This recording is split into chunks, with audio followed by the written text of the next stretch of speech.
आज मैं आपको बताऊंगा कि गुलाब के पौधे को प्रून कैसे करें, किस पौधे की हार्ड प्रूनिंग करें, किसे सेमी हार्ड प्रून करें और किसे लाइट प्रून करें। प्रूनिंग करने के बाद कब कौन सी खाद और फर्टिलाइजर को दें। प्रूनिंग से रिलेटेड हर एक सवाल का जवाब आज आपको इस वीडियो में मिलेगा। सबसे पहला सवाल है, किस पौधे को हम हार्ड प्रून करें। गुलाब की जिस भी हाइब्रिड टी रोज की वैरायटी को आपने जमीन में लगा रखा है और उसकी उम्र 5-6 साल से ज्यादा है तो उस पौधे को आपको हार्ड प्रून कर देना है। जमीन से 1-1.5 फीट की ऊपर की ब्रांच को काट कर हटा देना है।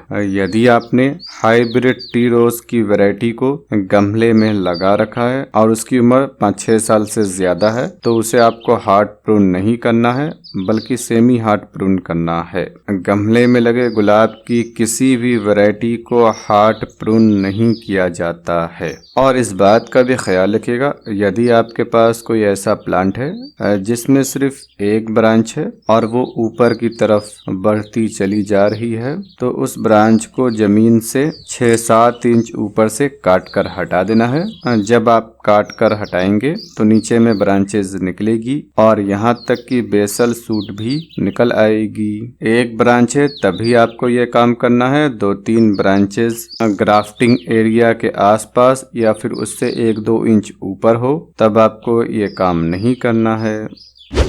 और दूसरा सवाल है, किस वैरायटी को हम सेमी हार्ड प्रून करें। हाइब्रिड टी रोज की वैरायटी के पौधे को आपने गमले में लगा रखा है तो उसे सेमी हार्ड प्रून करना है और जमीन में लगा रखा है 5-6 साल से बड़ा है तब आप उसे हार्ड प्रून कर सकते हैं। फ्लोरिबंडा की वैरायटी के गुलाब के पौधे को भी सेमी हार्ड प्रून किया जाता है। ग्रैंडिफ्लोरा की वैरायटी को भी हम सेमी हार्ड प्रून करते हैं। यदि आपके पास देसी गुलाब है और आपने उसे गमले में लगा रखा है तो उसे भी सेमी हार्ड प्रून करना है।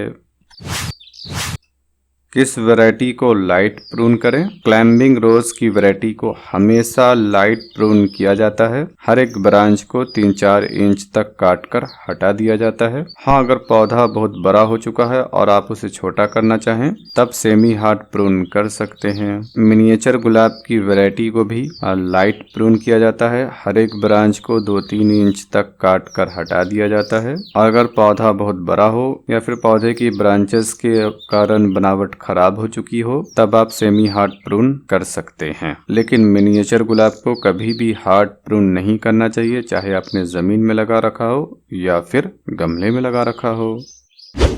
प्रूनिंग से पहले कटर को स्टरलाइज करना जरूरी है। इसके लिए आप हाइड्रोजन पर ऑक्साइड का इस्तेमाल कर सकते हैं। सैनिटाइजर को भी यूज में ला सकते हैं। कुछ ना हो तो आग पर हल्का गर्म कर लीजिए। स्टरलाइज करने से एक पौधे से दूसरे पौधे में इन्फेक्शन लगने का खतरा नहीं रहता है। एक बार स्टरलाइज करने के बाद हर एक पौधे की ब्रांच को आप काट कर हटा सकते हैं। हर एक पौधे के लिए अलग अलग स्टरलाइज करने की जरूरत नहीं है। लेकिन हाँ, यदि किसी पौधे में डाईबैक की बीमारी है और आपने उस ब्रांच को वहीं से काट कर हटा दिया जहां पर डाईबैक की समस्या थी तब आपको स्टरलाइज कर लेना है और उसके बाद ही दूसरे पौधों की ब्रांच को काटना है। यदि आपने सूखी हुई ब्रांच को नीचे से काटा है ग्रीन पार्ट पर से तो बार बार स्टरलाइज करने की जरूरत नहीं है।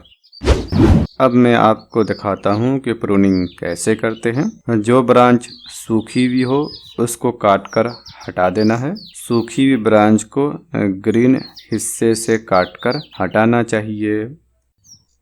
जो ब्रांच एक दूसरे से क्रॉस कर रही हो उसको भी काट कर हटा देना है, क्योंकि ऐसी ब्रांचेस हवा चलने से रगड़ खाएगी और रगड़ खाने से उनमें फंगस लगने का खतरा रहता है। जिस ब्रांच की ग्रोथ गमले में अंदर की तरफ हो रही हो उस ब्रांच को भी काट कर हटा देना है। ब्रांच के जिस हिस्से में एक ही जगह से और 2-3 ब्रांच निकली हुई हो उसको भी काट कर हटा देना है। जो ब्रांच बिल्कुल दुबली पतली हो उसको भी काट कर हटा देना है।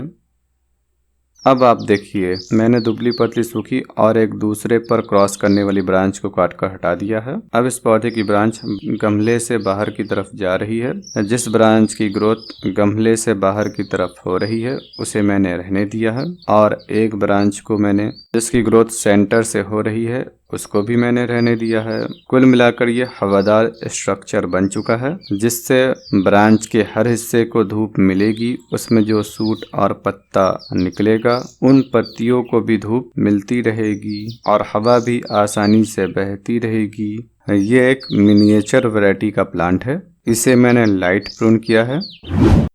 इसके अलावा दोस्तों जिस पौधे का उम्र 1 साल से कम है, चाहे वो जिस भी वैरायटी का हो, हाइब्रिड टी, ग्रैंडीफ्लोरा, फ्लोरीबंडा, क्लाइंबिंग रोज, मिनिएचर, जिस भी वैरायटी का हो उसे लाइट प्रून किया जाता है। हर एक ब्रांच को 2-3 इंच तक काट कर हटा दिया जाता है, जिससे उनमें नई ब्रांचेस की ग्रोथ होती है। बहुत ज्यादा काट कर नहीं हटाना है क्योंकि पौधा छोटा है, सिर्फ 1-2 इंच हर एक ब्रांच को काट कर हटा देना है। सूखी और दुबली पतली ब्रांच को तो बिल्कुल ही काट कर हटा देना चाहिए।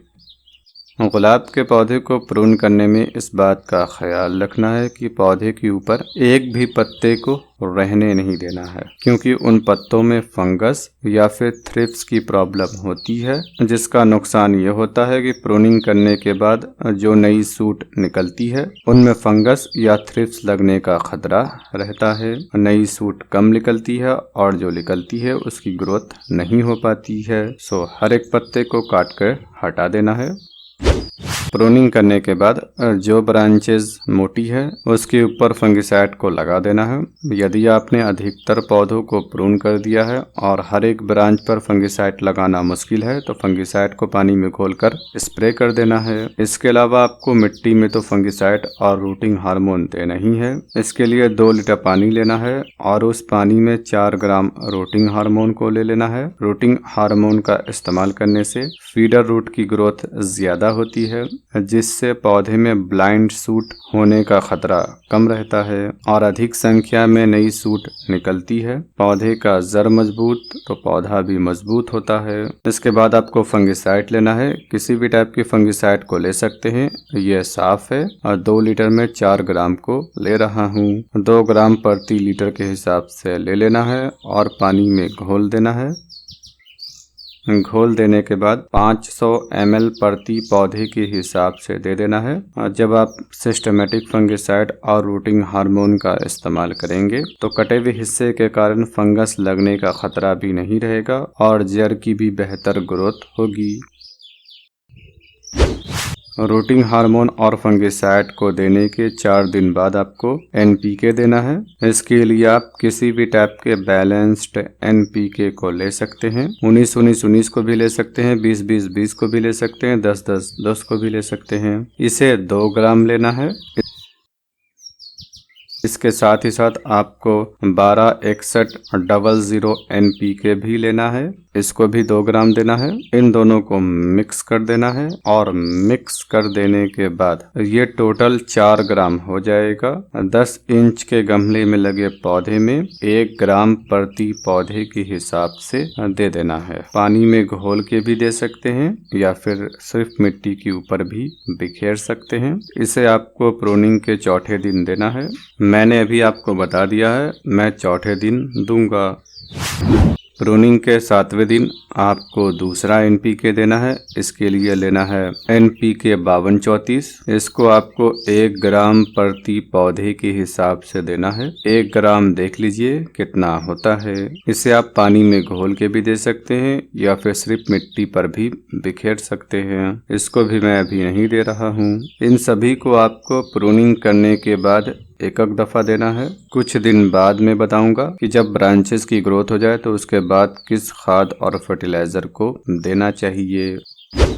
गुलाब के पौधे की प्रूनिंग करने के 2 से 3 दिन बाद किसी भी टाइप के थ्रिप्स कंट्रोल करने वाले इंसेक्टिसाइड का इस्तेमाल करना है, क्योंकि जब इसके पौधे में नई सूट निकलती है तो उस नए पत्ते पर थ्रिप्स के लगने का खतरा रहता है। आप इनमें से किसी भी टाइप के इंसेक्टिसाइड का इस्तेमाल कर सकते हैं, इनसे थ्रिप्स खत्म हो जाता है। मैं कॉन्फिडो इंसेक्टिसाइड का इस्तेमाल कर रहा हूँ, इससे भी थ्रिप्स कंट्रोल हो जाता है। 1 ml को 1 लीटर पानी में घोल देना है और प्रूनिंग करने के दूसरे तीसरे दिन देना है। पौधे को अच्छी तरीके से नहा देना है।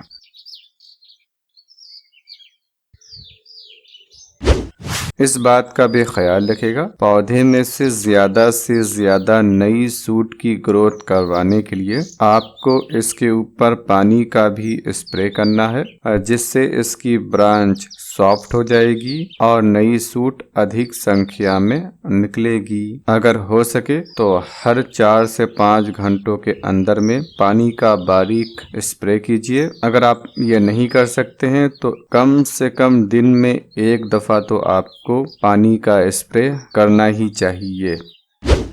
यह है प्रूनिंग का तरीका और प्रूनिंग के बाद हम इसमें कब कौन सी खाद दें इसकी जानकारी। लेकिन आपको इसके पौधे को प्रून करने से पहले इसे प्रूनिंग के लिए रेडी भी करना पड़ेगा, उसमें कुछ खाद और फर्टिलाइजर देना पड़ेगा। इसलिए आप इस वीडियो को भी देख लीजिएगा। इसमें मैंने बताया है कि प्रूनिंग से पहले कब कौन सी खाद और फर्टिलाइजर को देते हैं और प्रूनिंग कब करते हैं। वीडियो का लिंक डिस्क्रिप्शन में है। उम्मीद है आपको यह जानकारी पसंद आई होगी।